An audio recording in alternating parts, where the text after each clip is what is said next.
Bonsoir à tous, merci de rejoindre nous sur Sahel TV pour le journal. Tout de suite, les titres à la une. Construire et habiter les infrastructures scolaires, tel est l'objectif d'une visite de terrain effectuée par une délégation officielle des écoles et lycées à Nouakchott.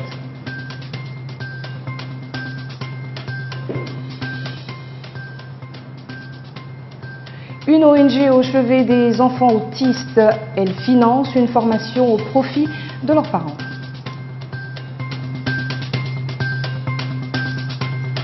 Les Sénégalais aux urnes demain pour l'élection présidentielle. 5 candidats sont en lice pour ce scrutin aux enjeux multiples.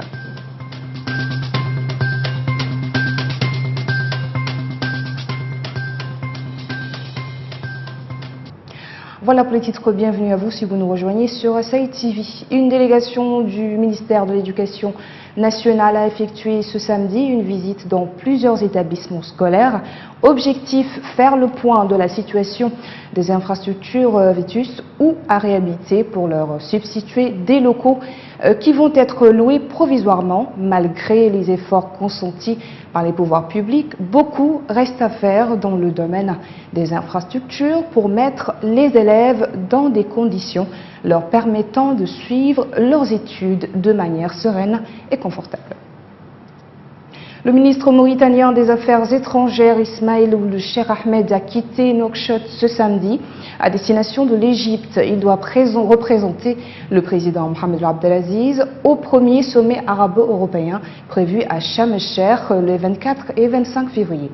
Ce premier sommet qui doit se pencher sur différents dossiers importants, dont notamment celui de l'immigration clandestine, celui des réfugiés, mais aussi des crises en Libye et en Syrie. Selon les organisateurs, il s'agit d'une première opportunité pour les dirigeants arabes et européens d'échanger leur point de vue, de consolider la coopération dans les domaines d'intérêt commun, d'instaurer la paix et d'évoquer les problèmes qui préoccupent le monde. L'autisme, je vous le disais en titre, suscite beaucoup d'attention chez les ONG et associations qui militent pour le droit des enfants qui vivent avec ce trouble du comportement. Les autorités ont récemment mis en place un centre dédié aux enfants en situation d'handicap, y compris les autistes, en vue de les prendre en charge. Dans un cas, l'ONG Monde des enfants heureux a organisé aujourd'hui à Nouakchott une session de formation au profit des parents et familles des enfants autistes. Reportage signé Hamaoula Jalama. L'autisme ou trouble du comportement devient de plus en plus un sujet d'actualité en Mauritanie. La vie des personnes autistes interpelle les autorités, mais aussi les associations et ONG qui travaillent pour le bien-être et l'éducation des enfants autistes. En organisant sa première activité, l'ONG Monde des enfants heureux s'est focalisée sur la formation des parents des enfants atteints. La journée, on l'a voulu une journée de formation. Donc cette journée, c'est une journée de formation pour les familles qui ont des enfants autistes. Donc nous avons un éducateur spécialisé qui est venu de la France, qui s'appelle M. Daoud Tatou, qui est aussi directeur de plusieurs établissements en France. Et pendant 25 ans, il a travaillé avec les enfants autistes.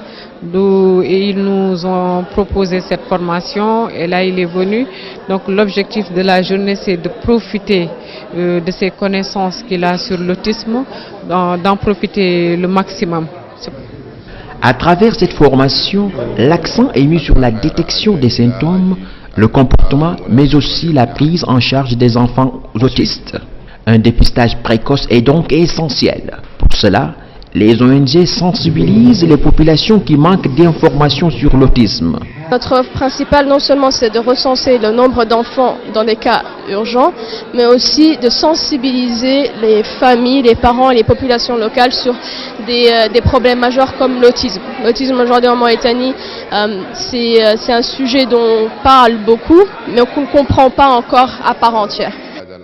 Les enfants autistes sont face à un rejet social du fait de dangereux préjugés. Dès lors, les malheureux parents vivent mal cette situation de culpabilité qui les oblige de rendre prisonniers leurs enfants loin des regards de la société. Pour compléter ce sujet, nous avons avec nous ce soir Daoud Tatou, responsable du pôle autisme à Oumma Charity. Bonsoir Monsieur Tatou. Bonsoir. Merci d'être avec nous ce soir. Merci. La première question, une rapide présentation de votre ONG bien sûr et son partenariat avec le monde des enfants heureux.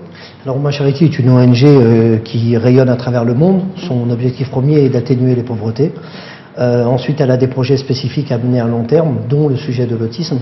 Ici en Mauritanie, nous sommes en partenariat avec l'ONG World Challenge, qui elle-même travaille avec nous sur l'ONG le monde des enfants heureux, qui a pour vocation, à moyen terme ou long terme, très rapidement en tout cas, monter un centre dédié pour les personnes en situation d'autisme ici en Mauritanie, qui va passer par le diagnostic, la formation et la prise en charge des jeunes.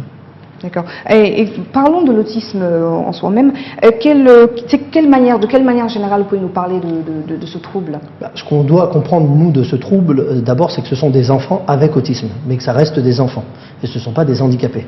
Ce sont des enfants en situation de handicap. Ça, c'est très important de comprendre ça. Et ensuite, on doit comprendre que c'est un trouble neurodéveloppemental. C'est-à-dire qu'il y a une partie génétique et une partie neurologie, et que ça peut s'accompagner et se travailler. Et surtout, l'autisme n'est pas une maladie, c'est une pathologie.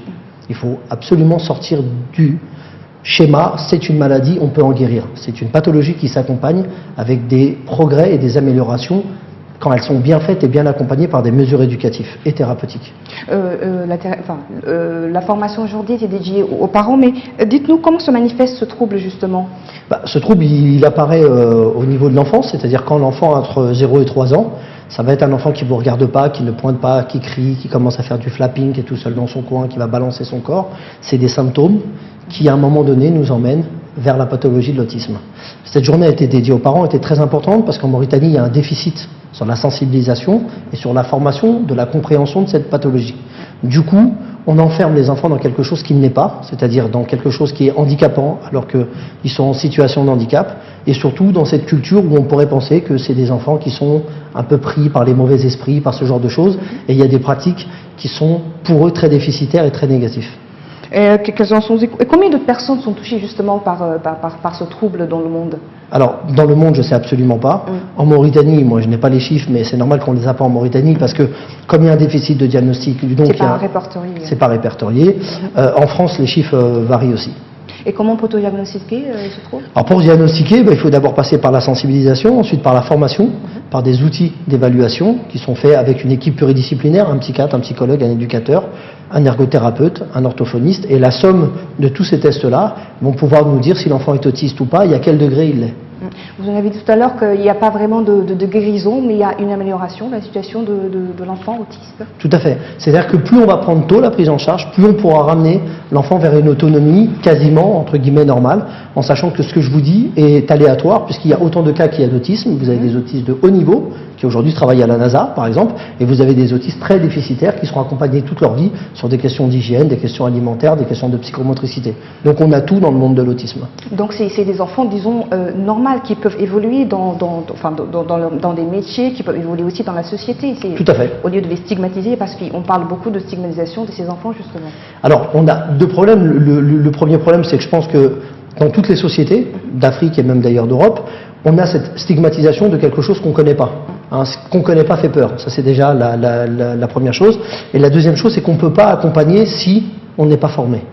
Donc du coup, on stigmatise encore plus en se disant que ce sont des gens qui ne servent à rien, ce sont des handicapés, c'est une valeur amoindrie, alors que nous on sait, par expérience maintenant depuis un certain nombre de temps, même si la France a 40 ans de retard, que ces personnes-là peuvent être une valeur ajoutée à la société, qu'elles soient mauritaniennes ou qu'elles soient françaises ou peu importe. À partir du moment où on la respecte, on la considère et on lui donne les moyens de pouvoir avancer, ces personnes-là, et je dis bien ces personnes, pas ces handicapés, ces personnes en situation de handicap peuvent être une valeur ajoutée. Et pendant la formation, vous avez rencontré les parents, disons les enfants aussi qui étaient là, qui étaient des enfants autistes? Alors j'ai rencontré les enfants hier, aujourd'hui j'ai plus vu les parents. Les questions des parents sont surtout des demandes de formation, des demandes de sensibilisation et d'accompagnement à ce qu'on appelle la guidance parentale. C'est comment on aide les parents à comprendre leur enfant et comment on les accompagne à la maison pour mieux accompagner leur enfant. Et les personnes atteintes peuvent être violentes, par exemple? Alors il y a pas mal de troubles du comportement dans le monde de l'autisme. C'est pas une généralité, mais l'adolescence, début de l'âge adulte, on peut avoir des troubles du comportement assez violents et on peut avoir aussi des troubles de la sexualité, ce genre de choses. Mais ça, c'est expliqué. Quand c'est expliqué et que c'est su et que c'est accompagné, on peut pallier à ça. Si on ne l'explique pas, on va prendre ça de la violence, alors que la violence chez les jeux autistes, elle est principalement communicative de quelque chose que l'enfant n'a pas compris ou il n'a pas saisi. Dites-nous exactement pour compléter notre entretien, est-ce que ces enfants-là, disons, est-ce que vous avez vu leur réaction avec leurs parents, comment ça se passe? C'est difficile, un jeune parent peut avoir un enfant autiste qui ne comprend pas, il ne sait pas comment réagir avec l'enfant, il ne sait pas trop son comportement, comment l'évaluer. Qu'est-ce que vous conseillez aujourd'hui à ces parents, aux Mauritaniens? Alors moi, ce que je conseille aux Mauritaniens, c'est déjà d'arrêter de penser que leur enfant a un espèce de mauvais esprit et d'aller voir les féchiteurs. On appelle ça comme ça, je crois, ici, les gens qui font des gris-gris, là. Ça fait beaucoup de mal aux jeunes, ça sert strictement à rien, et de se rapprocher des professionnels de santé. Ça, c'est déjà la première chose. La deuxième chose, c'est qu'il faut qu'ils comprennent que leur enfant a juste une difficulté, et que cette difficulté-là, elle peut être comprise, absorbée et modifiée dans le temps. La deuxième réponse que je pourrais leur donner. Et la troisième, c'est de se renseigner sur cette pathologie qui n'est pas du tout une maladie. C'est le conseil qu'on pourrait donner ça aux parents. Alors, merci beaucoup, Monsieur Daoud Tetou. Je rappelle que vous êtes le responsable du pôle autisme à Ouma Charity. Merci d'avoir répondu à mes questions. Dans la suite de l'actualité internationale, cette fois la présidentielle sénégalaise qui aura lieu demain, près de 7 millions d'électeurs sont appelés à voter. Ils auront le choix entre 5 candidats, dont le président sortant Macky Sall, qui brigue un second mandat. C'est récidibé. Macky Sall. Tout pour le premier tour. Le président sortant en a fait un slogan dans ses meetings. Pour l'emporter à la majorité absolue des dimanches, Macky Sall compte capitaliser sur l'absence de 2 adversaires dans l'opposition, Karim Wade et Khalifa Sall. L'homme promet en cas de réélection la mise en place de la phase 2 de son plan Sénégal émergent. Madické Niang, 65 ans, doyen de l'élection présidentielle, fait donc figure de dissident, entretenant un rapport quasi-filial avec Abdoulaye Wade. Pour son pays, le candidat promet une batterie de mesures sociales en direction des jeunes qui représentent 60% de la population. Idrissa Seck, il représente un concurrent très sérieux pour le président Macky Sall. La coalition d'Idrissa Seck est forte du soutien de Khalifa Sall, l'ex-maire de Dakar, emprisonné et ne pouvant pas participer au scrutin. Candidat à la présidentielle, Issa Sall est président d'université. Son parti, le parti Unité et Rassemblement, il l'a voulu organiser. On porte tous du vert, on doit connaître le programme.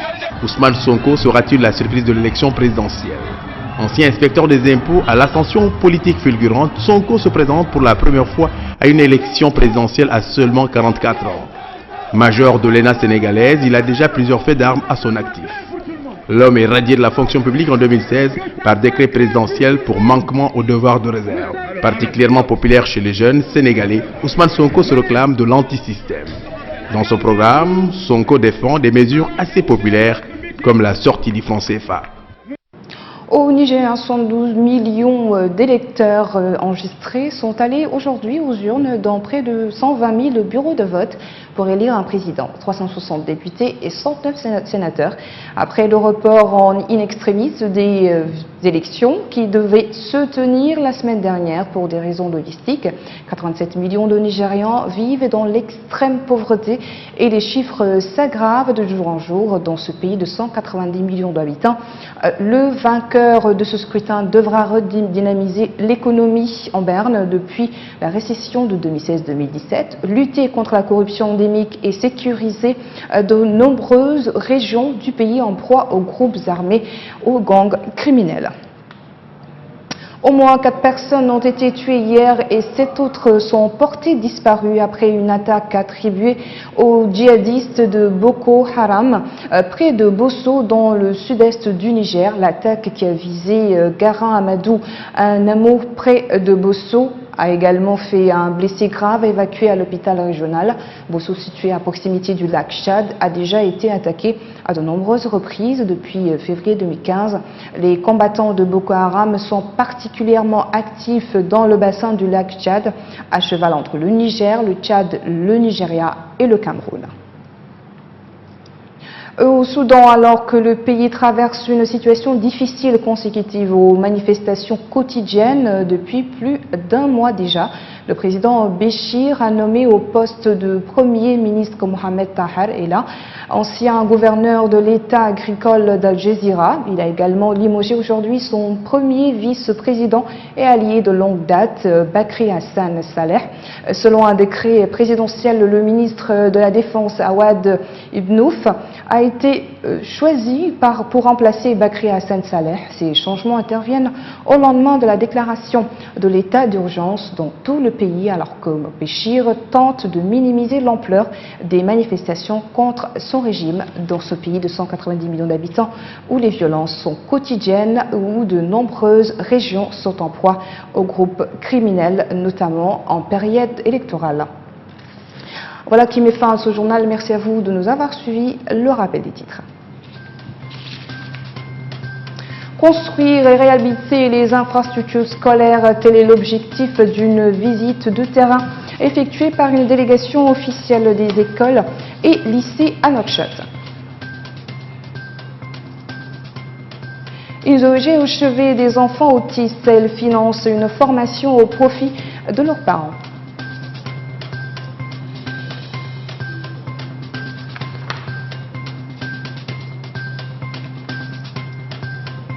Les Sénégalais aux urnes demain pour l'élection présidentielle.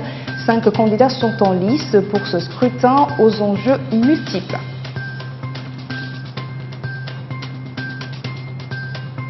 Merci de votre attention. Très bonne suite de programme sur Sahel TV. Bonsoir.